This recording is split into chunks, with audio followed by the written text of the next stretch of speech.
ఇప్పుడు నిన్ను చిన్న చూపు చూసినవారు, నీ విలువను తగ్గించినవారు, నీ వెనకాల మాట్లాడినవారు, నిన్నే బాధ పెట్టినవారు, వీళ్ళు నీ ముగింపుని చూశామని అనుకుంటున్నారు. కానీ నేను చెప్పేది ఒక్కటే, ఇది నీ ముగింపు కాదు. నీ కథను ముగించాల్సిన హక్కు వారికి లేదు. నీ కథని రాసేది నేనే. ఒకరోజు ఇవాళ నిన్ను అణగదొక్కినవాళ్లే నీ ఎదుగుదలకి సాక్షులవుతారు. మాటలతో గుచ్చినవాళ్లే నిన్ను చూసి మూగబోతారు, ఆశ్చర్యపడతారు.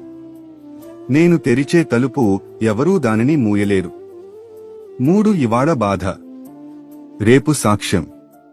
ఒక రోజు నువ్వే నిలబడి చెబుతావు, నేను పడిపోయిన రోజులే నన్ను తిరిగి లేపినవి, నన్ను బాధపెట్టిన పరిస్థితులే నన్ను బలంగా మార్చినవి, నన్ను అణగదొక్కిన సందర్భాలే నన్ను దేవుని దారికి తీసుకొచ్చినవి అని.